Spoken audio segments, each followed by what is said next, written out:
Sometimes the most broken among us carry the greatest treasures. Sometimes those the world abandons are exactly who we're meant to find.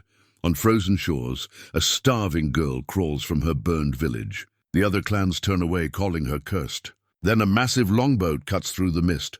At its helm stands Einar the Bear, the most feared Viking warrior in all the northern seas. For 20 years, he has shown no mercy to anyone, but when he sees the broken child, something changes. He steps onto the shore and kneels before her. 3 simple words escape his lips. "Get in my boat now." The clans whisper in shock. Why would a ruthless giant risk everything for a nobody? They don't know what Einar sees. They don't know the girl carries secrets that could change everything. They don't know this moment will spark a journey across treacherous seas, hunted by enemies and watched by the gods themselves. But why would the most feared Viking warrior stake his life on a starving child? Before we jump back in, tell us where you're tuning in from. And if this story touches you, make sure you're subscribed, because tomorrow I've saved something extra special for you. The morning mist hung heavy over the fjord, carrying with it the acrid smell of burned timber and something far worse, the lingering scent of death that follows when raiders strike without warning. Astrid pressed her small body against the cold sand, her fingers clutching a cracked bronze bell she had pulled from the smoking ruins of what had once been her home.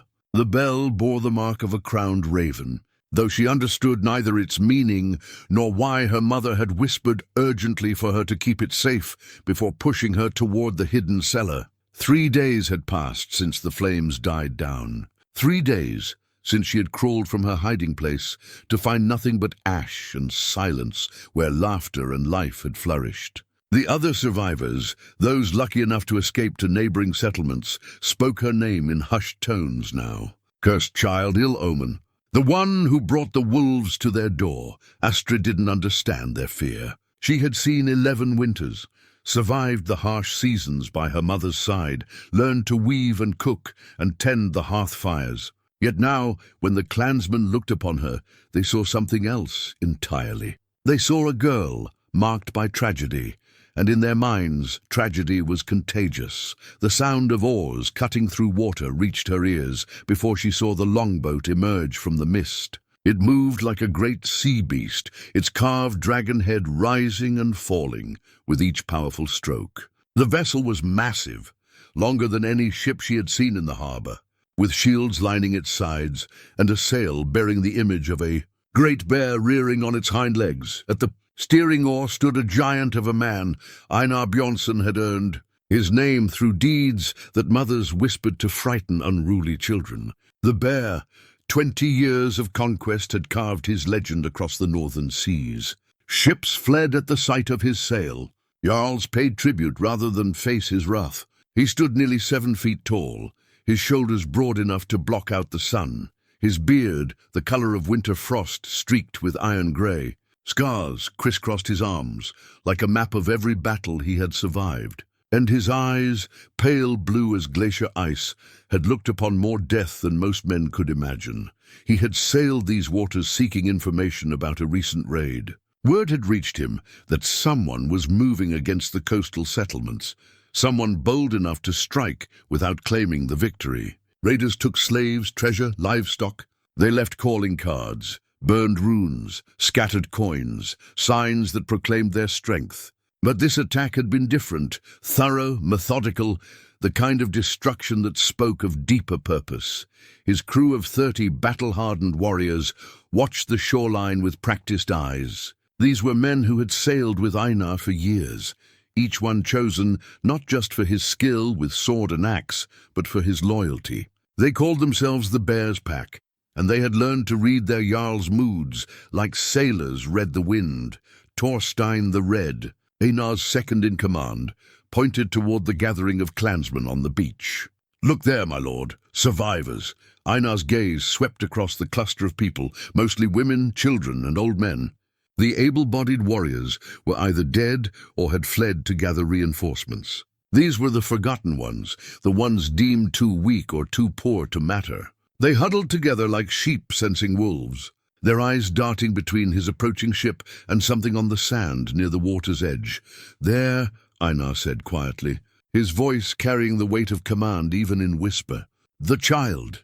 Astrid lay motionless where the waves lapped at the shore, her dark hair spread across the wet sand like seaweed. Her clothes, once a fine woolen dress dyed deep blue, now hung in tatters stained with soot and salt. The bronze bell lay beside her, half buried in the sand, its surface catching the weak morning light. The survivors began speaking among themselves, their voices carrying across the water. "She's been there since dawn," said an old woman, her voice sharp with fear. "Won't move, won't speak. The ravens have been circling, cursed," muttered another. "The raiders came because of her bloodline. Mark my words, her mother dealt with things better left alone," added a bearded fisherman. "Dark knowledge, hidden things. The child carries that taint." Einar listened to their words with growing interest. He had learned long ago that frightened people often revealed more truth than they intended. Their fear of the girl seemed rooted in something deeper than mere superstition. He gestured for his crew to drop anchor just offshore. "My lord," Thorstein said carefully, "the girl appears to be dying. If the locals consider her cursed, then they're fools." Einar cut him off. He studied Astrid's still form, noting the way she breathed, the occasional twitch of her fingers. Not dying, listening. The child was aware of everything happening around her, but she had learned that stillness meant survival. The water was shallow enough to wade ashore. Einar stepped over the side of his longboat, his boots splashing into the frigid water. His men remained at their positions, hands resting casually on weapon hilts. The message was clear. Their Jarl would handle this personally, but they were ready for trouble. The surviving clansmen stepped back as Einar approached, their fear of him outweighing their curiosity about the girl. He paid them no attention. His focus remained fixed on Astrid, who had finally opened her eyes and was watching him with a wariness that spoke of hard-learned lessons. She was younger than he had first thought, perhaps 11 or 12 winters, but her eyes held depths that belonged to someone much older, eyes that had seen loved ones die, eyes that had learned to expect betrayal from those who should offer protection.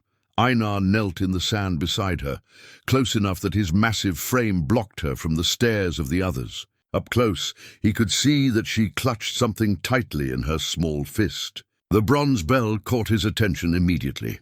The crowned raven symbol was ancient, far older than this settlement. He had seen its like before, carved into stones in the most sacred places. "Worn by those who claimed descent from the old kings?" "Child," he said softly, his voice gentle despite its deep rumble. "How long since you last ate?" Astrid's lips moved, but no sound emerged. Her throat was parched, her body weak from hunger and exposure. She tried to sit up, failed, and settled for studying his face with those eerily mature eyes. 3 days, Einar guessed. 4? She held up 5 fingers, trembling with the effort. Behind them, the clansmen continued their whispered conversations, but Einar caught the important words. Royal blood, hidden lineage, things that should have stayed buried. He looked again at the bell in her grasp, then at the girl herself. Her bone structure suggested noble breeding. High cheekbones, delicate but strong features. Her hair, despite its current state, showed traces of careful braiding that spoke of someone who had been well cared for until recently. "This was no peasant child. What did they call your mother?" he asked. "Senna?" Astrid whispered, her voice barely audible above the lapping waves. Einar's expression shifted almost imperceptibly. He knew that name. Every Jarl worth his salt knew the stories of Senna the Wise, daughter of King Harald Bluetooth, who had vanished 20 years ago rather than submit to a political marriage. If this child was her blood and your father. Astrid shook her head. She had never known him, had never even heard his name spoken aloud. Her mother had guarded that secret jealously. The pieces fell into place like runes cast by the gods themselves. Royal bloodline, hidden identity, raiders who struck with surgical precision, taking nothing but lives, erasing a settlement so thoroughly that no witnesses remained to tell tales. Someone had discovered Senna's location and moved to eliminate a potential threat to the current power structure. But they had missed the child. Einar rose slowly, his decision crystallizing with the weight of certainty. The survivors watched him with fearful anticipation, expecting him to turn away as the others had done. Instead, he reached down and gathered Astrid into his arms, lifting her as easily as if she weighed no more than a bundle of cloth. "Get in my boat now," he said, his words carrying across the beach like a pronouncement from the gods themselves. The gasps and whispered protests of the clansmen barely registered in his awareness. This was bigger than their petty fears and superstitions.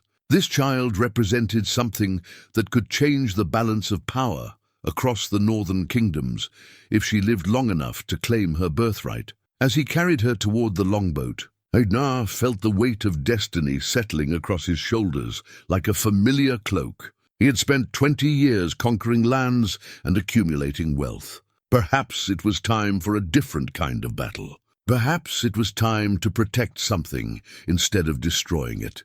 The bronze bell remained clutched in Astrid's small fist, its crowned raven seeming to watch him with ancient eyes. Some treasures, he reflected, were worth more than gold or silver. Some treasures were worth reshaping the world to protect. His crew helped him lift the girl into the boat, their faces carefully neutral, despite the questions he could see burning in their eyes. They trusted his judgment, even when they didn't understand it. That trust would be tested in the days to come, but Einar had no doubt they would follow him into whatever storm this decision would bring. As the longboat pulled away from the shore, Astrid finally allowed herself to look back at the ruins of her childhood. The bronze bell caught the light once more, and for the first time in days she felt something other than despair kindle in her chest. Hope was a dangerous thing. But sometimes dangerous things were exactly what the world needed. The warmth of Einar's longboat felt like stepping into another world. Thick furs lined the bottom of the vessel, and the steady rhythm of oars cutting through water created a cocoon of safety that Astrid had not felt since before the flames. She lay wrapped in a heavy woolen cloak, the bronze bell still pressed against her chest. While Einar's men worked with quiet efficiency around her, Thorstein approached with a wooden bowl containing warm broth and bits of dried fish. The smell alone made Astrid's empty stomach clench with desperate hunger, but she had learned caution in her short life. She looked to Einar, seeking permission she had been trained to expect from adults. "Eat," Einar said simply, settling his massive frame on a nearby bench. "Slowly. Your body needs time to remember what food means." The broth was the most wonderful thing she had ever tasted. Each sip brought warmth back to her limbs. Each piece of fish felt like a gift from the gods themselves. As strength slowly returned to her body, Astrid became more aware of her surroundings and the men who surrounded her. These were not the raiders who had destroyed her village. Their movements held discipline rather than chaos. Their voices carried respect rather than brutality.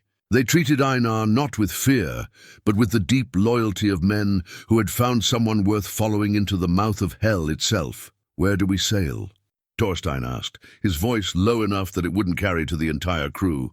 Einar studied the horizon, his pale eyes distant with thought. "North to Bjornholm. The girl needs proper food and rest before—" His words were cut short by a shout from Olaf the Sharp-Eye, who stood at the bow keeping watch. Ships approaching, 3 vessels flying no banners. The change in the longboat's atmosphere was immediate and dramatic. Warriors who had been relaxed moments before now moved with lethal purpose, checking weapons and adjusting positions. Einar rose smoothly, his hand falling naturally to the axe at his side. "How far?" he called. "Close enough to see their dragon heads," Olaf replied. "They move like they mean business." Astrid struggled to sit up, fear coursing through her weakened body. She had seen raiders before, had hidden from them while her world burned. The approaching ships stirred memories she wanted desperately to forget. Einar noticed her distress and placed a reassuring hand on her shoulder. "Easy, little one. These waters are mine. Any who challenge that will learn why men call me the Bear." But even as he spoke, his mind was racing. 3 ships appearing so soon after his rescue of the girl could not be coincidence. Someone had been watching, waiting. Someone knew exactly what cargo his longboat now carried. The lead ship emerged fully from the mist, and Einar's expression hardened. He recognized the vessel, a sleek warship built for speed rather than cargo. The kind of ship used by those who served powerful men from the shadows, men who preferred to leave no witnesses to their work. Thorvald's hounds, Thorstein spat, recognizing the ship as well. But why would the king's brother send hunters after us? The pieces clicked together in Einar's mind with sickening clarity. Thorvald had always resented his older brother's crown, had spent years positioning himself to inherit the throne. If word had reached him that Senna's daughter lived, that Harald's legitimate bloodline continued through this small girl, then Astrid represented the greatest threat to his ambitions imaginable. The attacking ships spread into a hunting formation, moving to surround Einar's longboat. Their crews were visible now, armed men preparing grappling hooks and boarding weapons. This was not intended to be a negotiation. "My lord," one of his warriors called, "they're signaling for us to stop and prepare to be boarded." Einar's laugh was devoid of humor. "Are they indeed?" He turned to address his entire crew, his voice carrying the authority that had commanded loyalty for 20 years. "Listen well, my wolves. Today we carry precious cargo, more precious than gold, more valuable than land or title. These jackals mean to take what we protect, and they believe we will submit like lambs." He drew his great axe, its blade catching the morning light like captured lightning. "Show them how wolves respond to jackals." The crew's response was immediate. Weapons appeared in hands that had seemed empty moments before, shields locked together along the sides of the longboat. These were men who had faced impossible odds before and emerged victorious. They trusted their Jarl's judgment completely. Astrid watched in fascination and terror as the peaceful transport vessel transformed into a floating fortress. She clutched her bronze bell tighter, understanding instinctively that whatever happened next would determine whether she lived to see another sunrise. The first attacking ship drew alongside, its captain shouting across the water, "Einar Bjornsson, by order of Prince Thorvald, surrender the girl and submit to boarding." Einar's response was to signal his crew. Arrows flew from their longboat with deadly precision, taking down several of the enemy warriors before they could react. The peaceful morning exploded into chaos and violence.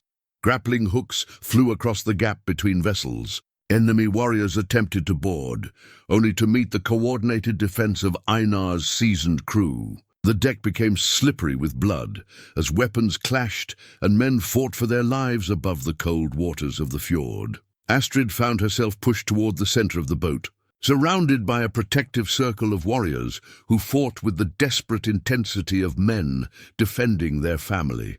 She watched Einar move through the battle like a force of nature, his great axe cleaving through enemy shields, his presence alone enough to drive back multiple attackers, but they were outnumbered.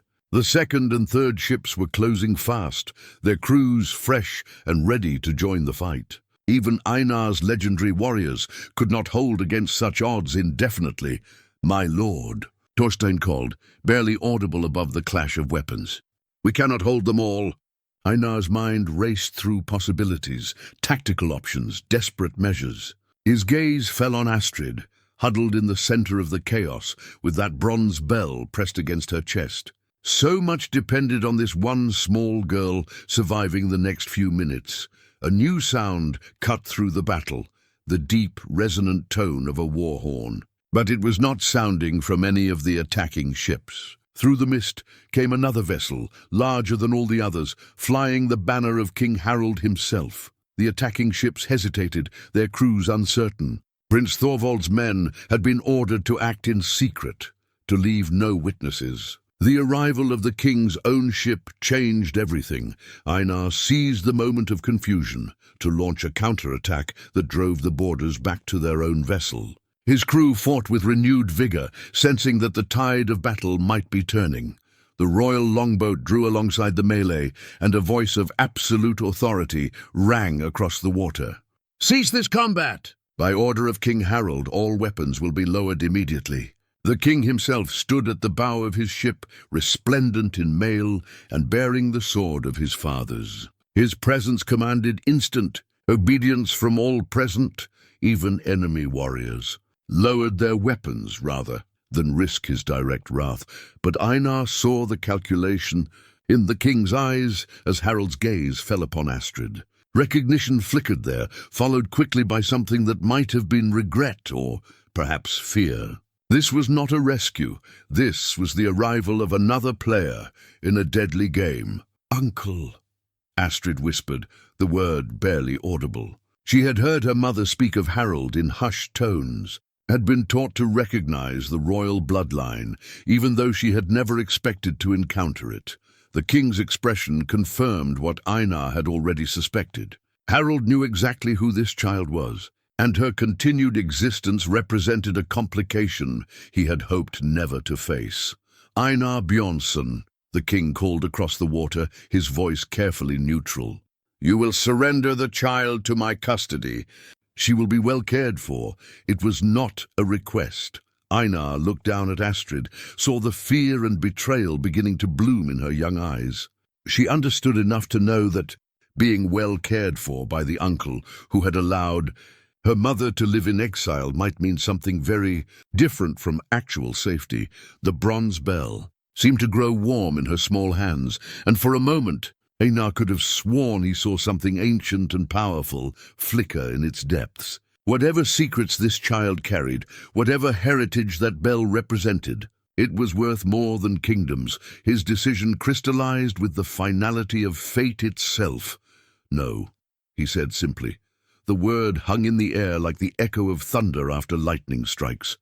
No, such a simple sound. Yet it carried the weight of revolution. King Harald's face darkened with the kind of anger that had toppled jarls and razed settlements. His warriors tensed, hands moving toward weapons despite the truce that technically still held. Einar stood unmoved in his longboat, his massive frame planted like an ancient oak that had weathered countless storms. Behind him, his crew maintained their defensive positions, though every man understood that defying a king meant exile at best, death at worst. They remained loyal anyway, bound by something deeper than fear or gold. Trust earned through 20 years of shared battles.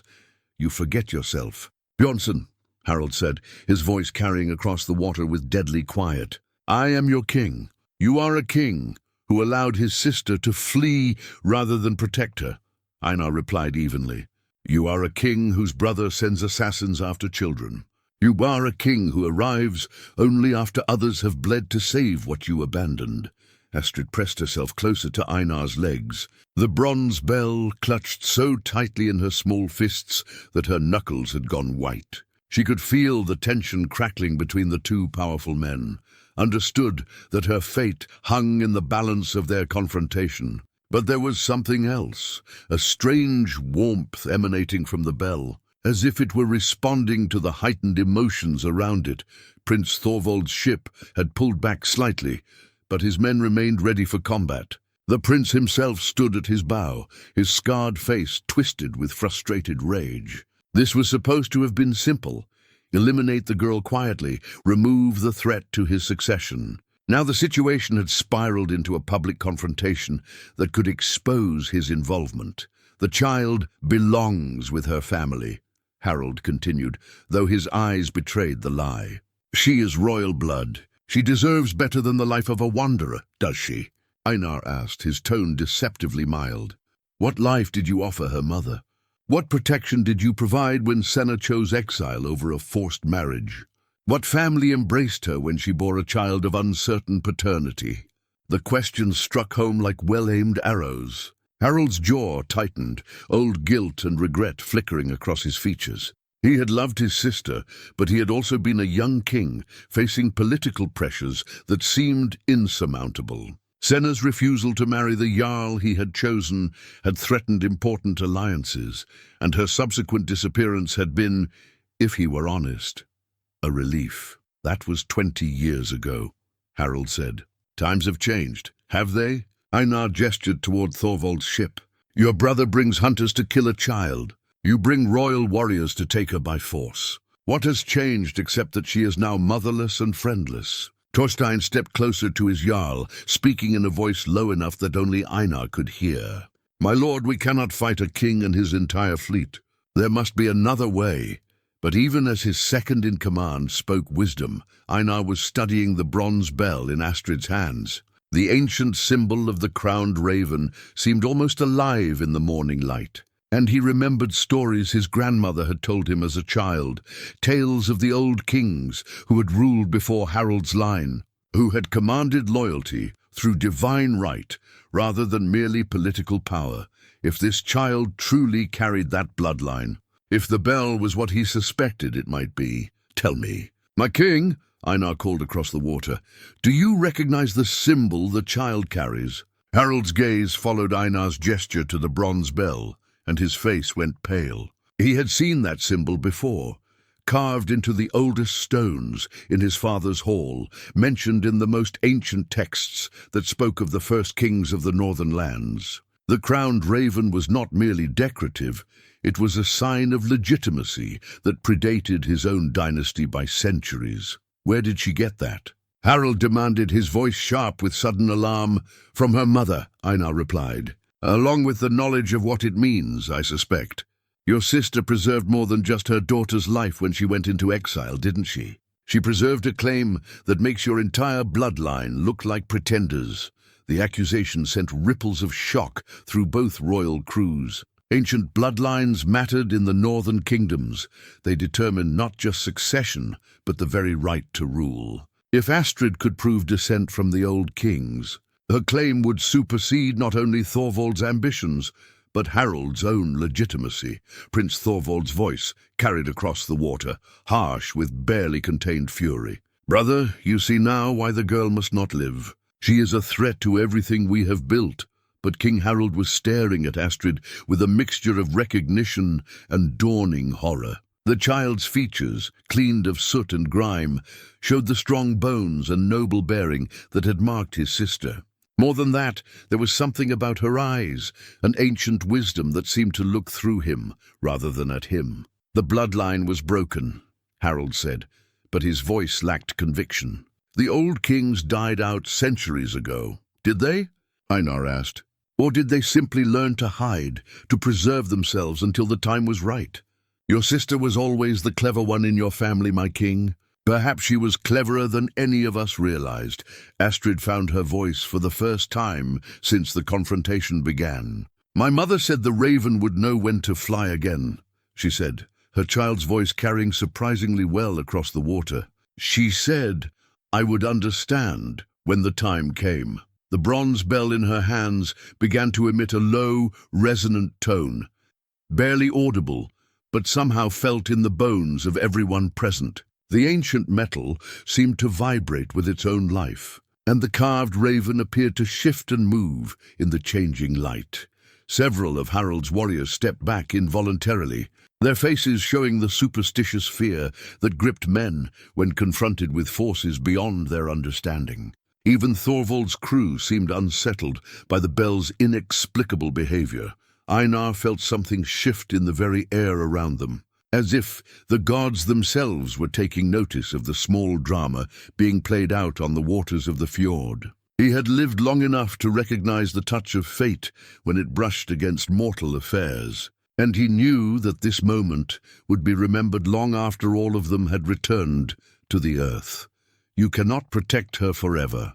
"Bjornsson," Harald said, but there was less certainty in his voice now. "My brother speaks truth. She represents a danger to the stability of the realm." "Then perhaps," Einar replied, his hand falling protectively on Astrid's shoulder, "the realm needs a different kind of stability. Perhaps it needs a reminder of what true kingship looks like." The challenge was unmistakable. Einar was not merely refusing to surrender the child. He was declaring his intention to support her claim, to gather those who remembered the old ways and the old loyalties. He was choosing revolution over submission.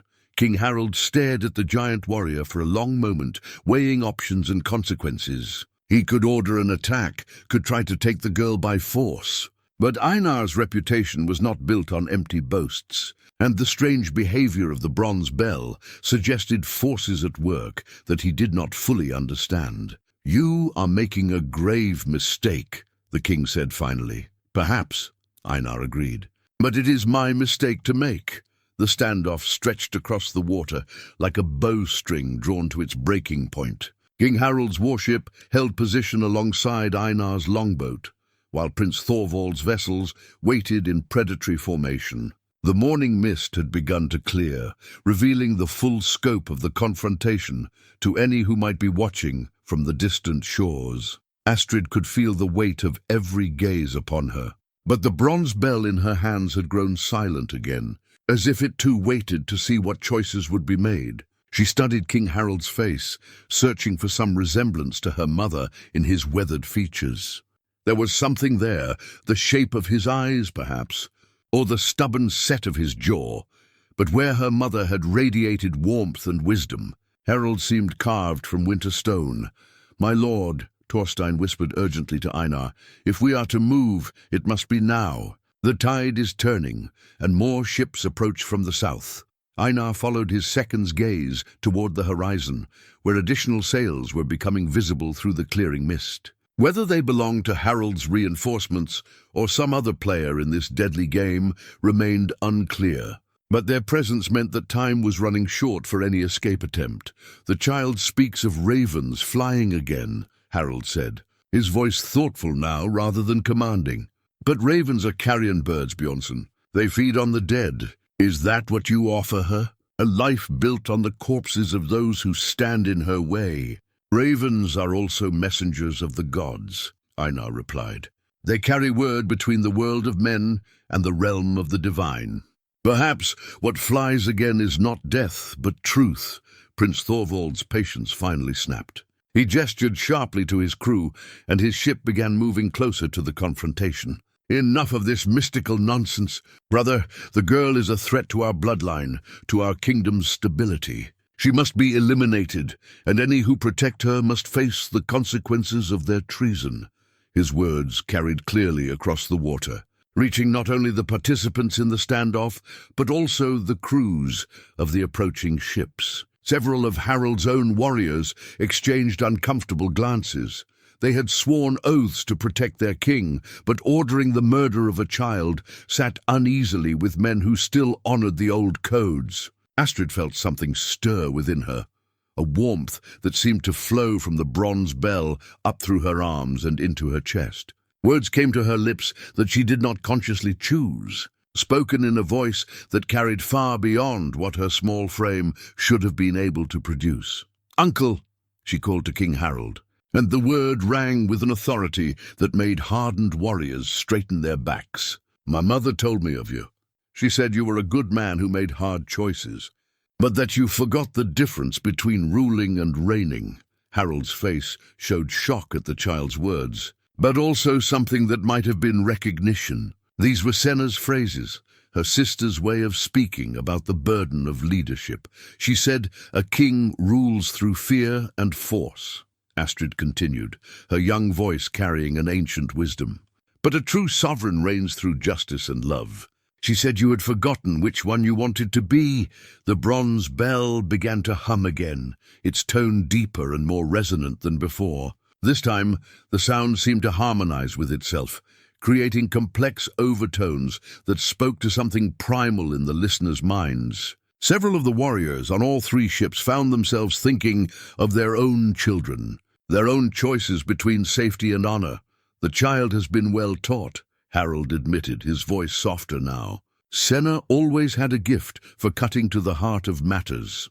He was quiet for a long moment, studying Astrid's face as if trying to see his sister's features reflected there. "But good intentions do not change political realities. Your existence threatens the peace we have built. Peace built on lies is not peace," Einar interjected. "It is merely postponed war. The northern kingdoms remember the old kings, my lord. They remember when legitimacy came from divine right rather than conquest and marriage alliances. This child represents something that cannot be killed or buried, the return of that legitimacy. Prince Thorvald's ship had drawn close enough that his voice no longer needed to carry far. "You speak of divine right, Bear. Then let the gods judge. I challenge you to single combat.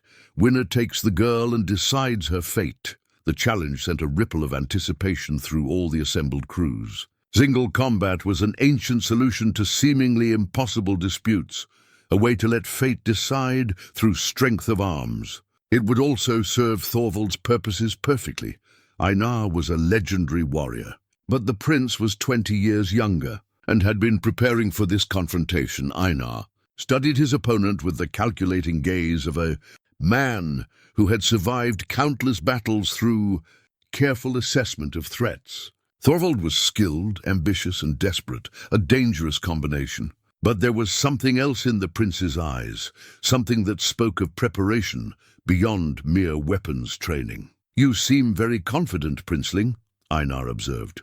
"Oh, what makes you so certain the gods would favor your cause?" Thorvald's smile was cold as winter seas. He pulled aside his cloak to reveal a necklace bearing an amulet of black iron, a twisted thing that seemed to absorb light rather than reflect it. "The old gods have many faces, Bear. Not all of them favor ancient bloodlines and noble heritage." Astrid gasped, recognizing the dark symbol from her mother's warnings. Zena had taught her to identify the signs of those who dealt with powers better left alone. Practitioners of arts that demanded terrible prices for their gifts.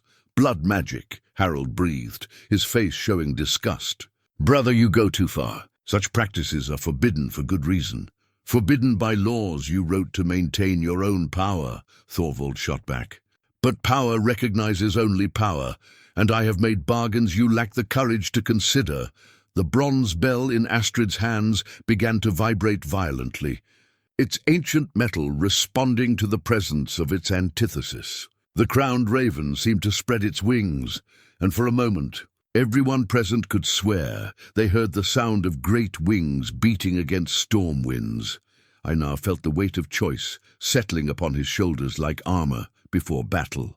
He could accept Thorvald's challenge and risk everything on single combat against a magically enhanced opponent. He could attempt to flee with Astrid, though the approaching ships made escape increasingly unlikely. Or he could find a third option, one that honored both his oath to protect the child and his responsibility to his crew. "I accept your challenge," he said finally, his voice carrying the finality of stone. "But I propose different terms. Not single combat between us, but between champions of the old ways and the new. Let the girl choose her own defender." All eyes turned to Astrid, who stood clutching the bronze bell with tears streaming down her face. The weight of decision, of choosing who would risk their life for her safety, seemed too heavy for such small shoulders to bear. But as she looked up at Einar's scarred and weathered face, she saw something that reminded her powerfully of her mother's strength. Not the physical power that could cleave shields and break bones, but the moral courage that could stand against the world itself when principle demanded it. "I choose the bear," she whispered. And the bronze bell sang with harmonious joy. The terms of combat were set with the ancient formality that such challenges demanded.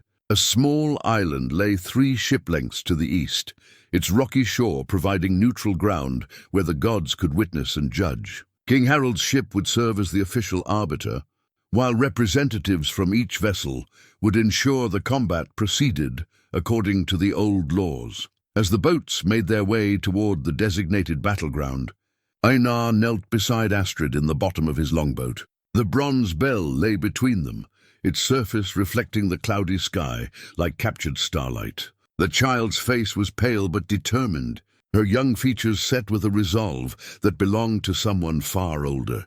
"You did not have to choose me." "Little Raven," Einar said gently, using the name that had come to him naturally. "There are younger men among my crew, warriors with faster reflexes and fewer old wounds to slow them down." Astrid shook her head with the certainty of someone who had never doubted her decision. "My mother told me that true strength comes not from the arm that swings the sword, but from the heart that guides it." "You have the right heart, Einar Bjornsson," the bronze bell hummed softly in agreement. And Einar found himself wondering, not for the first time, whether the child's wisdom was entirely her own, or if something ancient spoke through her. The distinction mattered less than the truth of her words. He had indeed committed his heart to her protection, and that commitment would either see them both to safety or to the halls of the dead. Thorstein approached with Einar's battle gear, his weathered face creased with concern. "My lord, I have served with you for 15 years. I have seen you face berserkers and sea monsters without flinching. But this opponent carries dark magic. The rules of combat may not apply to such a one." "Then we must make our own rules," Einar replied, accepting his great axe and testing its balance with practiced movements. "Magic draws its power from fear and doubt, old friend. What fears do I carry that could strengthen Thorvald's sorcery?" It was a question that went to the heart of the matter. Blood magic, as Einar understood it, fed on the negative emotions of its targets: fear, anger, despair. A warrior who faced such an opponent with a clear mind and pure purpose would find the magic less effective than one who brought his own darkness to the battle. On Prince Thorvald's ship, a different preparation was taking place. The prince knelt before a small altar he had constructed from pieces of black stone, his hands moving in complex patterns as he whispered words in a language that predated the northern kingdoms by centuries. The dark amulet around his neck pulsed with each syllable, drawing power from sources that demanded payment in blood and soul. His champion stood nearby, a giant of a man who dwarfed even Einar's impressive frame. Grimjaw the Bone Crusher had earned his name through deeds that made strong men wake, screaming from nightmares. Scars covered his body like a map of every battle he had survived, and his eyes held the empty stare of someone who had long since stopped seeing his opponents as human beings. But it was not Grimjaw's natural prowess that made him so dangerous in this context. It was the way the shadows seemed to cling to him, the way his weapons gleamed with an oily sheen that spoke of enhancement beyond mortal smithcraft. Thorvald had bound the champion to his dark magic, creating a weapon that was part man and part nightmare. King Harold watched the preparations from his royal vessel, his face a mask of conflicted emotions. Part of him hoped that Einar would prevail, that his sister's child would find protection in the legendary warrior's strength. But another part, the practical king who had ruled successfully for 20 years, understood that Astrid's survival would bring chaos to his carefully ordered realm. The island they approached was little more than a rocky outcrop crowned with ancient standing stones. Local legends claimed it had been a sacred place since before the first kings, a spot where the veil between worlds grew thin. If the gods were to manifest their will through trial by combat, this was the proper stage for such divine intervention.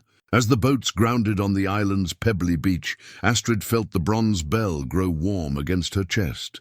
The ancient symbols, carved into the standing stones, seemed to respond to the artifact's presence, glowing faintly with their own inner light. She was not the only one who noticed. Several of the assembled warriors pointed and muttered prayers to their various gods the island remembers, she whispered, to Einar as they walked toward the circle of stones. "My mother brought me here once when I was very small. She said the old kings came here to be crowned, that the stones themselves would judge the worthiness of those who sought to rule." Einar nodded thoughtfully. If the child's memory was accurate, then this combat would take place on ground that had been consecrated to the very bloodline she represented. The symbolism was not lost on him, nor, judging by his expression, on Prince Thorvald. The prince's champion entered the stone circle first, his massive frame casting long shadows across the ancient ground. Grimjaw carried a sword and axe forged from dark metal that seemed to drink in the light around it, and his movements held the fluid grace of a predator despite his size. The dark magic flowing through him was visible as a faint aura that made the air shimmer around his body. Einar stepped into the circle, carrying only his great axe and the simple, round shield that had served him in countless battles. He wore no armor beyond a mail shirt, not out of arrogance, but from the practical understanding that speed and mobility would serve him better than protection against an opponent enhanced by sorcery. The bronze bell in Astrid's hands began to sing, not audibly, but in harmonics that touched the mind directly. The standing stones responded with their own deep resonance, creating a complex symphony that spoke of powers older than kingdoms and gods, more ancient than those currently worshipped in the northern lands. King Harold stepped forward to officiate the combat, his voice carrying the authority of divine kingship. Let it be known that this challenge is witnessed by gods and men alike. Combat will continue until one champion yields, flees the circle, or joins his ancestors in the halls of the dead. May the worthiest cause prevail. The two champions faced each other across the sacred ground, each representing not just their own skills, but entire philosophies of power and rulership. Einar embodied the old virtues: courage, loyalty, protection of the innocent. Grimjaw had become something else entirely, a weapon forged from ambition and dark bargains. As they began to circle each other, testing distance and timing, the bronze bell's song grew stronger. Ancient powers stirred in response to the confrontation, and the very stones seemed to lean inward as if eager to witness what would unfold within their embrace. The first exchange of blows would determine not just the fate of a single child, but the future of the northern kingdoms themselves. The first clash of weapons rang across the sacred island like thunder from clear skies. Grimjaw's dark blade met Einar's axe with such force that sparks flew between the ancient standing stones, each spark seeming to hang in the air longer than nature should have allowed. The bone crusher's enhanced strength was immediately apparent.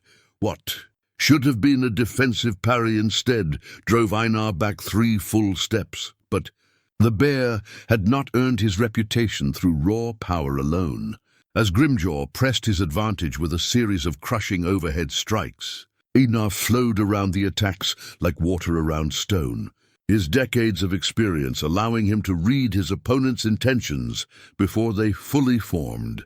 The dark magic made Grimjaw stronger and faster, but it could not grant him wisdom or tactical thinking. Astrid watched from outside the circle, the bronze bell clutched against her chest like a shield against the waves of malevolent energy radiating from Thorvald's champion. Each time the dark weapons struck, she felt something cold touch her soul, while each successful defense by Einar brought warmth flowing through the ancient artifact in her hands. "The girl's trinket grows bright," observed one of Harold's warriors, pointing toward where Astrid stood. Indeed, the bronze bell was beginning to emit a soft golden radiance that seemed to pulse in rhythm with the combat within the stone circle. King Harold studied his niece with growing fascination and concern. The child stood perfectly still, her young face serene despite the life-and-death struggle being waged mere paces away. Her lips moved occasionally, though no sound emerged that mortal ears could detect. Whatever powers she was channeling through that ancient artifact, they were beyond his understanding or control. Prince Thorvald noticed the phenomenon as well, and his face twisted with frustrated rage. "Brother, do you see how she meddles with forces that should be left alone? The child is dangerous, far more dangerous than we realized." "Perhaps," Harold replied thoughtfully. "But dangerous to whom?"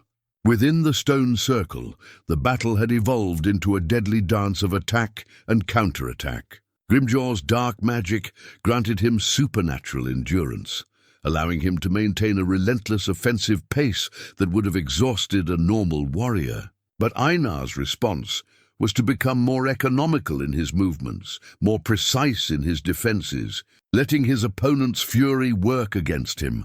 The standing stones began to hum with their own resonant frequency, responding to the bronze bell's increasing radiance. Ancient runes carved into their surfaces, runes that had been invisible moments before, now glowed with the same golden light that emanated from Astrid's artifact. The sacred ground was awakening to the presence of powers it had not felt for centuries. "Do you feel it, Bone Crusher?" Einar called to his opponent as they separated after another exchange. "The island remembers what you have chosen to become. The stones judge not just our skill with weapons, but the worthiness of our causes. Grimjaw's response was a wordless roar of rage as he launched himself forward in a berserker fury, his dark weapons trailing shadows that seemed to devour light itself. But something had changed in the rhythm of the combat. Where before his enhanced speed had given him the advantage, now he found his strikes meeting empty air as Einar seemed to anticipate his every move. The truth was that Einar was no longer fighting alone. The bronze bell's power was flowing into him through channels he barely understood, granting him insights that transcended normal combat awareness. He could sense Grimjaw's intentions before they crystallized into action, could feel the dark magic's influence like cold spots in the fabric of reality. Astrid's voice finally became audible, though she spoke words in a language that predated the current kingdoms.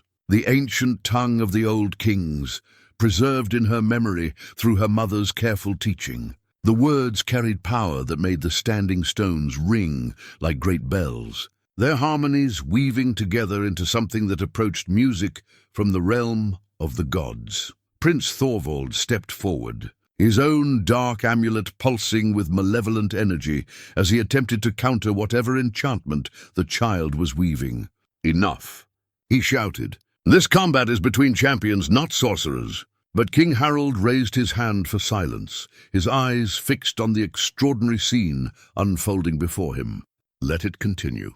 If the gods wish to take a hand in this matter, who are we to gainsay them?" The battle within the stone circle had reached a crucial turning point. Grimjaw's dark enhancement was beginning to extract its price. His movements became more erratic, his breathing labored despite the supernatural endurance the magic provided. The shadows that clung to his weapons seemed to be feeding on his life force, drawing strength that had to come from somewhere. Einar recognized the signs and adjusted his tactics accordingly. Instead of seeking a quick victory, he began to fight defensively, letting time work in his favor. Each minute that passed weakened his opponents. Connection to the dark, magic while strengthening his own link to the ancient powers flowing through the bronze bell. The golden radiance, emanating from Astrid, had spread to encompass the entire stone circle, creating a barrier of light that seemed to constrain the dark magic's influence. Within that barrier, Grimjaw's supernatural advantages began to diminish, while the sacred ground itself seemed to lend strength to Einar's cause. "Impossible," Thorvald breathed, watching his carefully planned advantage slip away. "The bloodline magic should have died with the old kings. How can a mere child command such power?" "Perhaps," said a new voice from behind him, "because she is no mere child." Everyone turned to see an elderly woman standing at the edge of the beach, her presence so sudden and silent that she might have materialized from the mist itself. She wore the simple robes of a seer, but carried herself with the authority of someone accustomed to being obeyed by kings and jarls alike. "Ingrid the Wise," Harald breathed, recognizing the legendary Völva who had served as counselor to his father and grandfather before him. "You live still," the old seer smiled, her ancient eyes twinkling with secrets accumulated over 9 decades of life. "I live, my king, because there are debts yet to be paid and prophecies yet to be fulfilled. I was present when that child's mother received the bronze bell from her dying grandmother. I witnessed the binding of ancient power to mortal bloodline, and I have waited 20 years to see whether the gods' plan would come to fruition." Her words sent chills through all who heard them. If Ingrid spoke truly, then Astrid's rescue and this combat were not matters of chance, but of destiny, events that had been set in motion long before any of them were born. Within the stone circle, Einar pressed his advantage as Grimjaw's dark enhancement continued to fail. The bear's axe found its mark at last, striking through corrupted mail to bite deep into his opponent's side. Dark blood flowed onto the sacred ground, and where it touched, the ancient stones flared with purifying light. The combat was nearing its end, but the larger conflict was just beginning. Grimjaw collapsed to his knees within the stone circle, dark blood pooling beneath him, as the shadows that had enhanced his strength finally abandoned their failing host. His weapons clattered against the ancient stones, their dark metal losing its unnatural gleam as the magic that had empowered them dissipated into the morning air. Einar stood over him, breathing heavily but victorious, his great axe still gleaming with the golden light that flowed from Astrid's bronze bell. The assembled warriors from all three ships had fallen silent, witnessing what many would later describe as the moment when the gods themselves had chosen sides in mortal affairs. The standing stones continued to ring with harmonious tones, their ancient runes blazing with power that had not been seen since the age of legends.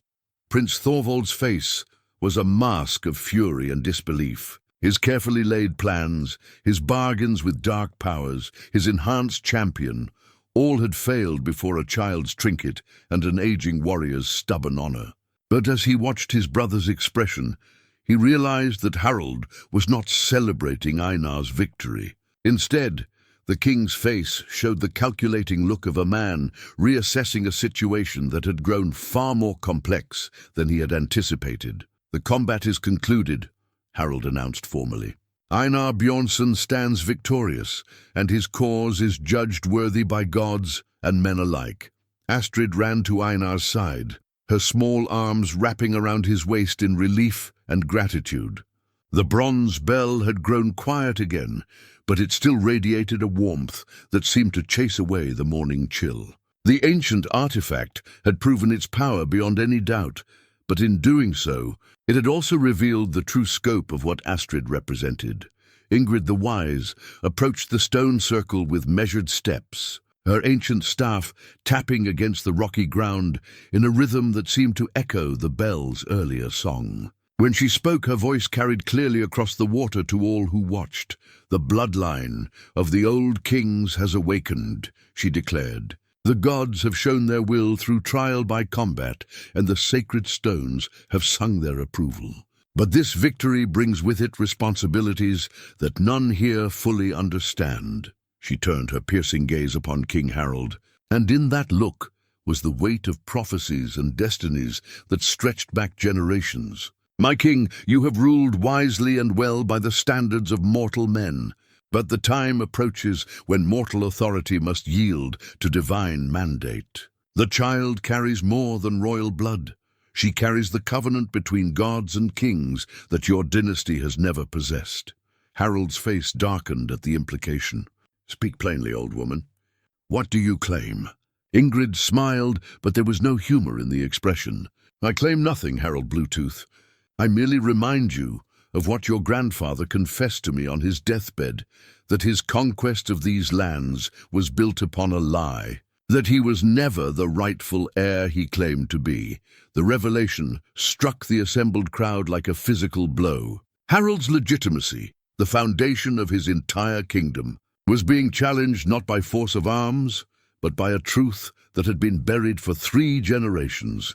"You lie," Harald said, but his voice lacked conviction. He remembered his grandfather's final days, the old man's fevered mumblings about stolen crowns and false claims. At the time, Harald had dismissed them as the ravings of a dying mind.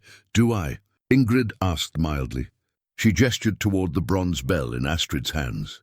"That artifact has been in the true royal family's keeping for centuries. It responds only to those who carry the legitimate bloodline, who possess the divine right to rule that your family has usurped." Today's combat was not merely about the child's protection, it was about the restoration of natural order. Prince Thorvald stepped forward, his hand falling to his sword. "Brother, do you see how we are being manipulated? This witch weaves lies to support the child's false claim. We must act." Before his words were cut short as the bronze bell suddenly blazed with brilliant light. Astrid gasped, her young body rigid as power flowed through her from the ancient artifact. When she spoke, it was no longer with a child's voice, but with the authority of kings who had ruled when the world was young. "Thorvald Haraldsson," she said, and each word rang like struck bronze. "You who bargain with darkness, you who would murder children to claim what was never yours to seek, the old laws judge you, and you are found wanting." The prince staggered backward as if struck, his dark amulet suddenly cold against his chest. The shadows that had clung to him throughout the morning recoiled from the child's radiance, leaving him exposed and mortal once again. But it was King Harold's reaction that truly shocked the assembled witnesses. Instead of rage or denial, his face showed something approaching relief. The burden of a secret carried for decades was finally lifted from his shoulders, and with it went the constant fear that someday the truth would emerge. "She speaks truly," he said quietly, his words carrying clearly in the sudden silence. "My grandfather told me the tale before he died. How he discovered the old king's family had survived the Great Plague, how he eliminated them one by one until only a single child remained. That child was Senna's grandmother, the woman who should have ruled instead of our line."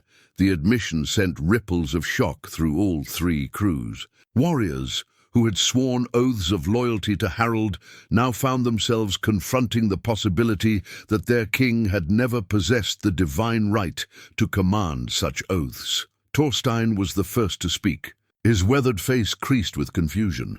"My lord Einar, if what they say is true, then this child is the rightful queen of these lands," Einar finished quietly.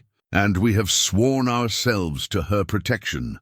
Astrid swayed on her feet as the power flowing through the bronze bell finally ebbed. She was a child again, overwhelmed by forces she barely understood, but had somehow managed to channel. Einar caught her as she stumbled, lifting her gently into his arms. "I don't want to be a queen," she whispered, tears streaming down her face. "I just want my mother back." The simple, heartbroken words of a grieving child cut through the political and mystical complexities like a sword through silk. Whatever ancient bloodlines she carried, whatever divine mandates the gods had placed upon her, she remained an 11-year-old girl who had lost everything she loved. Ingrid the Wise approached them, her ancient face softening with compassion. "Child, the gods rarely ask our permission before placing burdens upon our shoulders, but they also provide us with the strength to bear those burdens, and with companions to help us carry them." She turned to address the assembled crowd, her voice carrying the authority of one who spoke for powers beyond mortal understanding. "The prophecies speak of a time when the old bloodline would return, when the covenant between gods and kings would be renewed. That time has come, whether we are ready for it or not." King Harold watched the scene with the calculating gaze of a man weighing options and consequences. He could order his warriors to arrest the child, to end this challenge to his authority before it could spread. But the display of divine power they had all witnessed made such action seem not just futile, but sacrilegious. "What would you have of me?" he asked finally, the question directed as much to the gods as to the mortals present. "Wisdom," Ingrid replied. "The child is untrained, unprepared for the crown that is her birthright. She needs time to grow, to learn what it means to rule with divine sanction rather than mortal ambition. She needs protection from those who would use or destroy her." The old seer's eyes fixed on Einar with unmistakable intent. "She needs a guardian who values honor above gold, duty above comfort. She needs someone who has already proven willing to die for her cause." The weight of destiny settled upon Einar's shoulders like a mantle woven from starlight and storm clouds. He had rescued a starving child from a burned village, but that simple act of compassion had become something far greater. He was being asked to nurture and protect the future of kingdoms, to stand as guardian to a power that could reshape the world. "I accept," he said simply, the words carrying the finality of an oath spoken before gods and men. "Let the child grow in safety, and when she is ready, let the kingdoms decide whether they will accept the restoration of the true bloodline." It was a compromise that satisfied no one completely, but offered something to all sides. Time for the child to mature, opportunity for the kingdoms to prepare for change, and hope for those who yearned for the return of divine kingship. The 3 years that followed the confrontation on the sacred island passed like seasons in a dream that balanced on the knife's edge between prophecy and politics. Einar had kept his word, spiriting Astrid away to his stronghold on the remote island of Bjornholm, where she grew from a traumatized child into a young woman of 14 winters, one who carried herself with increasing awareness of the destiny that awaited her. Bjornholm was a fortress built into the living rock of a mountainous island, its halls carved from stone that had stood since the world was young. Here, surrounded by men who had sworn their lives to Einar's service, Astrid learned the arts that would serve a future queen. Ingrid the Wise had come with them, serving as teacher and counselor, ensuring that the girl's education encompassed not just the practical skills of leadership, but the deeper mysteries of the royal bloodline she carried. The bronze bell had never left her side, growing heavier and more resonant as she matured. Now it hung from a chain of white gold around her neck, its crowned raven symbol having evolved somehow. The bird's wings now appeared spread in flight, as if preparing to take to storm-tossed skies. The artifact had become more than mere symbol. It served as a conduit for powers that Astrid was only beginning to understand. On this particular morning, as dawn light filtered through the narrow windows of the great hall, she stood before a massive table covered with maps and dispatches. The reports that arrived weekly painted a picture of kingdoms in growing turmoil. Harold's admission of his family's illegitimate claim had spread like wildfire, despite his attempts to contain it. Some jarls had declared their continued loyalty to the established order, while others openly questioned whether the time had come for change. Prince Thorvald had not been idle during these 3 years. Stripped of his dark, magical enhancements by the Sacred Island's judgment, he had turned to more conventional methods of gaining power. Gold, promises, threats, the traditional tools of ambitious men who lacked divine sanction for their goals. A growing number of the northern lords had declared for his cause, claiming that strength and cunning mattered more than ancient bloodlines. The situation grows more precarious each day, Thorstein reported, his weathered hands indicating various points on the largest map. Thorvald has convinced nearly half the jarls that legitimacy matters less than effective leadership. They argue that divine right is a luxury the kingdoms cannot afford in these troubled times. Einar studied the intelligence with the calculating eye of a man who had spent decades reading the currents of political conflict. At 47, he showed the accumulated weight of years spent in service to causes greater than himself.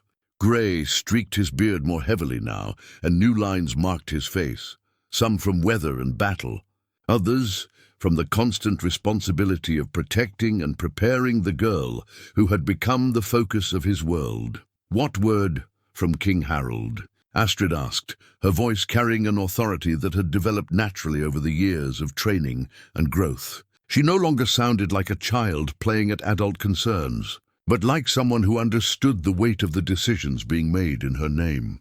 "He grows weaker with each passing season," Ingrid replied from her place near the fire. The ancient seer had aged visibly during their years of exile, but her mind remained sharp as winter steel. His body fails him, and his spirit bears the burden of ruling a kingdom built upon lies, his grandfather told. "He wishes to see you before he dies, to make what amends he can for his family's usurpation of your birthright." The bronze bell grew warm against Astrid's chest, responding to her emotional state as it had learned to do over the years. The idea of meeting her uncle, the man who could have protected her mother but chose political expediency instead, stirred complex feelings within her. Forgiveness warred with justice, family loyalty with royal duty. It could be a trap, Thorstein warned. Thorvald has grown desperate as his brother weakens. He might use Harold's desire for reconciliation as bait to draw you within reach. Perhaps, Astrid acknowledged. But a true queen does not hide from difficult choices out of fear for her own safety. If Uncle Harold truly seeks to make amends, then perhaps the time has come to begin healing the wounds that have festered for too long. Einar recognized the steel in her voice. the same quality that had allowed an 11-year-old child to choose him as her champion in a moment of ultimate crisis. 3 years of training had honed that natural strength into something that could command armies or inspire kingdoms. But it had also revealed the compassionate heart that beat beneath her royal bearing, a quality that made her dangerous to those who preferred rulers who could be manipulated or controlled. If we are to answer Harold's summons, he said carefully, it must be done in a way that demonstrates strength rather than vulnerability. We cannot appear before the kingdom as supplicants seeking favor, but as representatives of divine authority, returning to claim what was always rightfully ours. A new voice interrupted their planning, one of Einar's scouts, still breathing hard from his urgent ride. My lord, ships approach from the south. Many ships, flying both royal banners and those of the rebel jarls. It appears that King Harold and Prince Thorvald have finally decided to settle their differences through force of arms. The news sent a chill through the assembled group. If the kingdom descended into civil war with Harold and Thorvald, leading opposing factions, the common people would bear the worst of the suffering. More critically for Astrid's cause, a war between the brothers would likely end with one of them dead, and the survivor more firmly entrenched in power than ever before. Astrid moved to the great window that looked out over the harbour, her keen eyes studying the approaching fleet. Even at this distance, she could make out the distinctive dragon-headed prows of warships, the organized formations that spoke of serious military intent rather than mere diplomatic mission. How many vessels? She asked. 30, perhaps 40, the scout replied. Enough to lay siege to Bjornholm if that is their intent, but arranged as if they expect to find opposition rather than mount an attack. Ingrid joined Astrid at the window, her ancient eyes seeing things that others might miss. The gods move in patterns that mortals often fail to recognize, she said thoughtfully. Perhaps this convergence is not the disaster we fear, but the opportunity we have been waiting for. What do you mean? Einar asked, though he suspected he already knew the answer.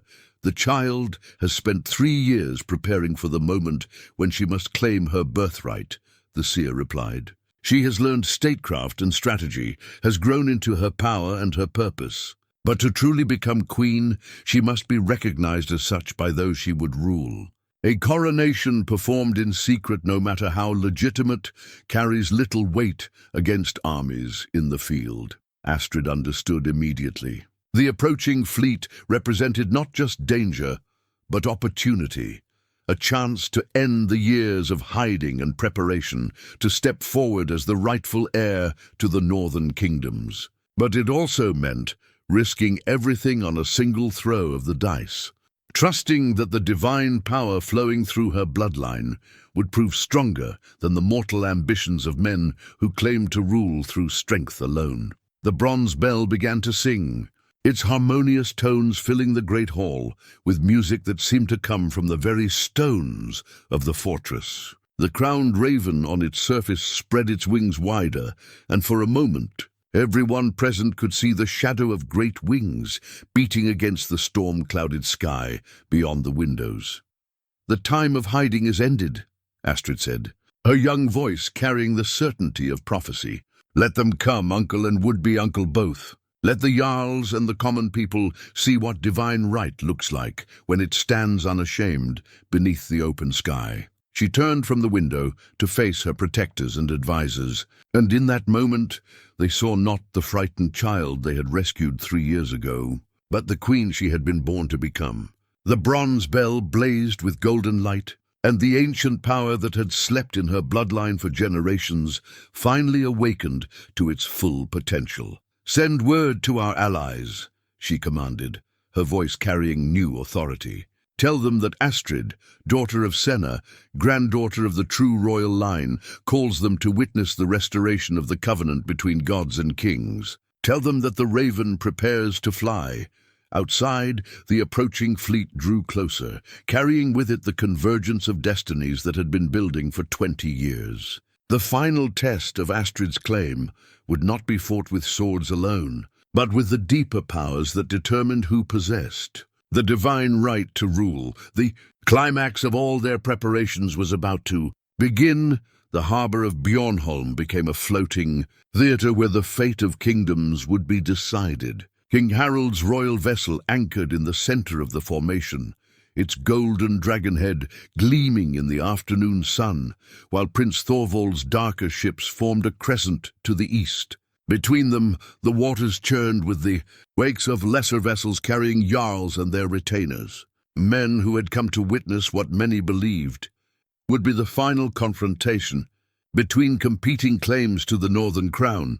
From the great tower of his fortress, Einar watched the maritime assembly with the tactical eye of someone who had commanded fleets in battles across the northern seas. The positioning told him much about the political currents flowing beneath this gathering. Harald's supporters held the centre, but they were outnumbered by the ships flying Thorvald's banner. More telling still were the vessels that flew no banners at all, jarls who had come to watch and judge, waiting to see which way the winds of change would blow before declaring their allegiances. 37 ships in total, Thorstein reported, lowering his spyglass. Harald commands perhaps 12, Thorvald has 15, and the remainder wait to see which cause proves worthiest of their swords. Astrid stood beside them on the tower's wind-swept battlements, the bronze bell hanging heavy around her neck.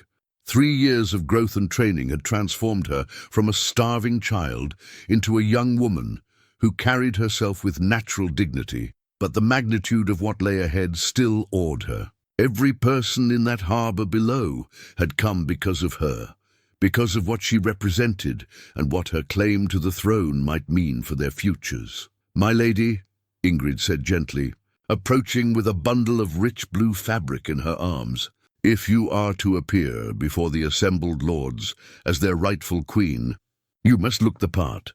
The dress was magnificent, woven from silk the colour of deep ocean waters, embroidered with silver thread that depicted ravens in flight around a crown of stars. It was the kind of garment that proclaimed royal blood to anyone who looked upon it. But more than that, it was a statement of divine authority that transcended mortal politics. As Astrid donned the ceremonial dress, the bronze bell settled against the rich fabric like a crown jewel, finding its proper setting. The ancient artifact had grown heavier over the years, as if it accumulated weight from the prayers and hopes of those who looked to her for salvation from the chaos that had engulfed their lands. "Are you ready for this, little raven?" Einar asked, using the name that had become natural between them over the years of shared exile and preparation. "I have been ready since the moment you lifted me from that beach," she replied, her young voice steady, despite the enormity of what faced them. "But readiness and courage are different things. I pray to the gods that I have enough of both." A horn sounded from the harbour below, 3 long blasts that announced the arrival of a royal messenger. From Harald's ship came a small boat carrying a herald dressed in the traditional garb of the king's service. The man's voice carried clearly across the water and up the stone walls of the fortress. "Let Astrid, who claims descent from the old kings, present herself before the assembled lords of the northern kingdoms." King Harald would speak with his sister's daughter and hear her answer to the challenges that have been raised against her bloodline. The formal summons had been issued. There could be no more delay, no more preparation. The moment that 3 years of planning had built toward was finally at hand. "Remember," Ingrid whispered as they prepared to descend from the tower, "you carry more than your own hopes into that harbour. The spirits of every true king who ever ruled these lands walk beside you. Let their wisdom guide your words, and their courage strengthen your resolve." The journey from fortress to harbour took on the quality of a procession as word spread through Bjornholm's inhabitants. Warriors who had served Einar for decades lined the path, their weapons raised in salute to the young woman they had watched grow from traumatized child into potential queen. Servants and craftsmen emerged from their workshops to catch a glimpse of the girl, whose bloodline might restore the old ways to a kingdom grown weary of endless political maneuvering. At the harbour, Einar's personal longboat waited, the same vessel that had carried them away from that first confrontation 3 years ago. But now it flew a banner that had not been seen in the northern kingdoms for generations, a golden raven on a field of deep blue, the ancient symbol of the true royal house.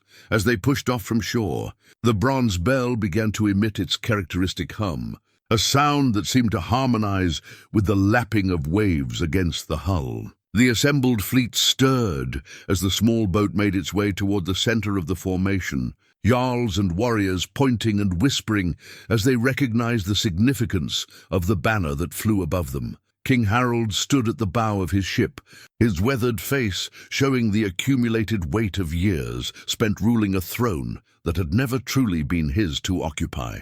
Beside him, Prince Thorvald watched with calculating eyes, his hand resting casually on his sword, hilt as he assessed this first direct look at the young woman, whose very existence threatened everything he had spent his life trying to achieve. The final confrontation was about to begin the moment Astrid's foot touched the deck of King Harold's royal vessel. The bronze bell unleashed a resonance that every person in the assembled fleet felt in their bones. The sound was not merely heard, but experienced, a deep thrumming that seemed to awaken something ancestral in the blood of all who witnessed it. Warriors who had never bowed to any authority found themselves struggling against an urge to kneel, while the very timbers of the ships seemed to vibrate in harmony with the ancient artifact. King Harold stepped forward to greet his niece, and for the first time in 3 years, uncle and royal heir stood face to face. The family resemblance was unmistakable. The strong jawline, the intelligent eyes, the bearing that spoke of noble blood. But where Harold carried the weight of compromise and political necessity, Astrid radiated something purer, the unshakable certainty of someone who had never doubted their divine right to rule. "You have grown." "Child," Harold said, his voice carrying a mixture of pride and regret. "You look very much like your mother when she was your age." "I am no longer a child, uncle," Astrid replied, her words respectful but firm. "And I stand here not as your sister's daughter seeking family reconciliation, but as the rightful heir to the throne you have occupied in trust for my bloodline." The directness of her claim sent ripples of reaction through the assembled nobles. Some nodded approvingly at her courage, while others exchanged glances that spoke of skepticism about such bold words from one so young. Prince Thorvald's expression darkened with barely controlled anger. "Bold words from a girl who has spent 3 years hiding on a remote island," Thorvald interjected, his voice cutting across the deck with calculated disdain. "What proof do you offer beyond an old trinket and the ravings of a senile seer?" The bronze bell's response was immediate and devastating. The ancient artifact blazed with golden light that made the afternoon sun seem pale by comparison, while a sound like the wings of 1,000 ravens filled the air above the harbor.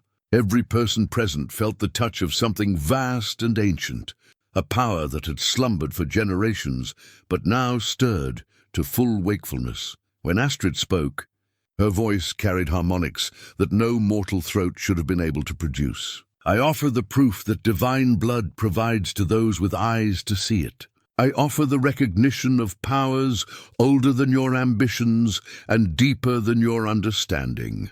She raised the bronze bell above her head, and its radiance spread across the harbor like dawn breaking after the longest night.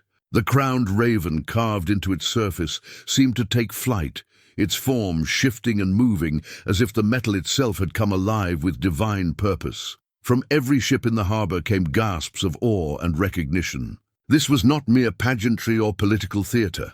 This was the manifestation of forces that belonged to legend and prophecy rather than everyday politics. Several of the jarls who had maintained neutrality dropped to their knees on their own decks, recognizing in that moment that they stood in the presence of something that transcended mortal authority. King Harold stared at his niece with a mixture of wonder and resignation. He had seen hints of this power 3 years ago, but its full manifestation overwhelmed even his prepared expectations. "The bloodline speaks truly," he admitted, his voice carrying across the suddenly silent harbor. I have spent 20 years ruling a throne that was never mine to claim. Let all present witness that I acknowledge Astrid, daughter of Senna, as the rightful heir to the crown of the northern kingdoms." But Prince Thorvald was not prepared to accept defeat so easily. Drawing his sword in a motion smooth with desperate practice, he lunged toward his niece with the fury of a man who saw his life's ambitions crumbling to dust. "I will not be denied by witchcraft and ancient superstitions." Einar moved to intercept the attack, but found that his protection was unnecessary. The bronze bell's radiance formed a barrier of pure light around Astrid, and Thorvald's blade shattered against it like glass striking stone. The prince himself was thrown backward by the collision, his body slamming into the ship's rail with bone-breaking force. "The old laws are clear," Astrid said, her voice now carrying the authority of every king who had ever ruled through divine sanction. "Those who draw weapons against the anointed of the gods forfeit their right to mercy. But I am not here to rule through fear, as you would have done, Uncle Thorvald. I'm here to heal the wounds that have festered in these kingdoms for too long." She gestured, and the golden radiance softened, becoming warm and healing rather than harsh and judgmental. Thorvald's injuries began to mend, his broken bones knitting together as the divine power flowed through him. But more than his body was being healed, the dark ambitions that had driven him for so long seemed to drain away, leaving behind only a tired man who had finally understood the futility of fighting against destiny itself. "I yield," he whispered, the words carrying clearly in the profound silence that had fallen over the harbour. "I yield to the true queen of the northern lands."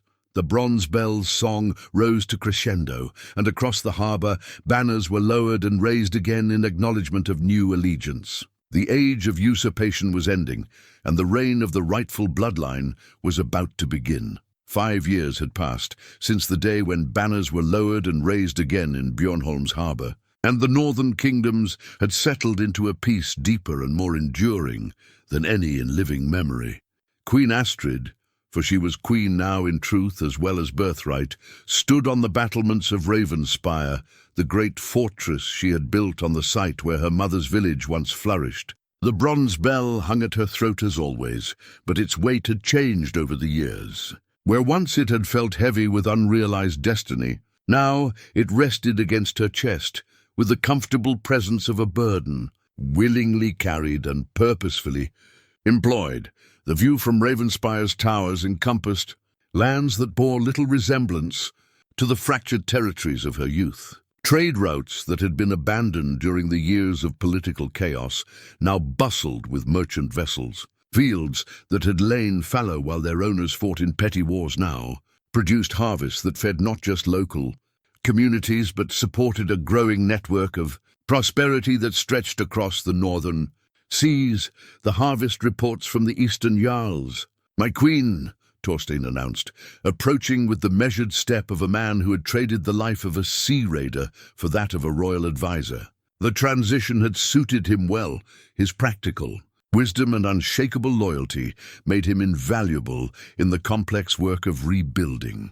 A kingdom from the ground up, Astrid accepted the scrolls. With the same careful attention she gave to all matters of governance. But her mind was elsewhere this morning. Today marked exactly 8 years since Einar had found her on that frozen beach. 8 years since 3 simple words, "Get in my boat now," had changed the course of kingdoms. It seemed fitting to reflect on how far they had all travelled from that desperate beginning.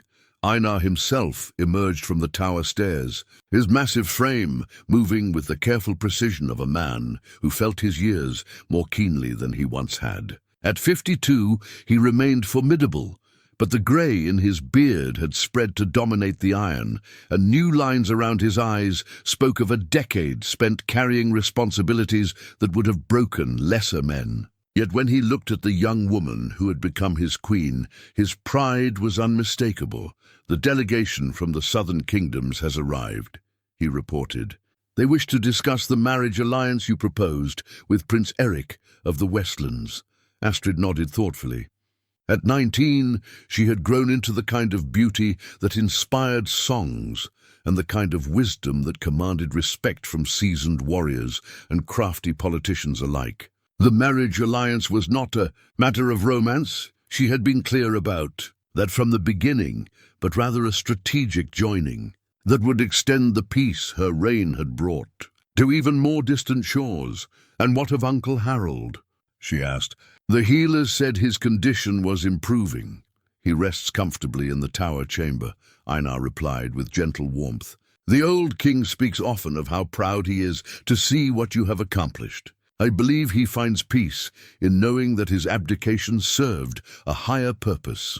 Harold had stepped down from the throne willingly once Astrid's divine right had been established. But rather than fleeing into exile, he had chosen to remain as counselor and elder statesman. His knowledge of the practical aspects of rulership had proven invaluable during the early years of Astrid's reign, while his public support of her legitimacy had smoothed the transition for nobles who might otherwise have resisted the change. Even Prince Thorvald had found his place in the new order. The divine healing that had mended his broken body had also seemed to purge the worst of his ambitions, leaving behind a man who discovered talents for diplomacy and trade negotiation that served the crown far better than his previous schemes for power. He now governed the eastern provinces with the same energy he had once devoted to conspiracy, but channeled toward constructive rather than destructive ends. "My queen," a new voice called from the courtyard below. Astrid looked down to see a young woman in traveler's clothing, her face bright with the kind of excitement that belonged to those who brought good news rather than requests for royal judgment. "What news do you bring?" Astrid called down, her voice carrying easily in the clear morning air. "From the far islands, your majesty. The last of the sea raiders have sworn allegiance to your crown. Captain Olsen sends word that the northern seas are finally free of those who would prey upon honest merchants and fishermen. It was news that would have seemed impossible 8 years ago, when rival jarls maintained their own fleets and piracy was considered a normal part of life in the northern waters. But Astrid's approach to governance, combining the divine authority her bloodline provided with practical policies that rewarded cooperation over conflict, had gradually brought even the most independent captains under her banner. The bronze bell hummed softly with what Astrid had learned to recognize as satisfaction. The ancient artifact had grown quieter over the years, as if the restoration of legitimate rule had fulfilled much of its purpose. But it still responded to moments of significance, still connected her to the long line of sovereigns who had ruled through divine mandate rather than mortal ambition. "Tell me, old friend," she said to Einar, using the informal address that had become natural between them over the years of shared trials. "Do you ever regret that moment when you chose to lift a starving child from a frozen beach? Do you miss the simple life of a sea raider, answerable to no one but your own conscience?" Einar's weathered face creased into the kind of smile that belonged to a man entirely at peace with his choices. "My queen, in all my years of raiding and conquest, I accumulated much gold and won great renown.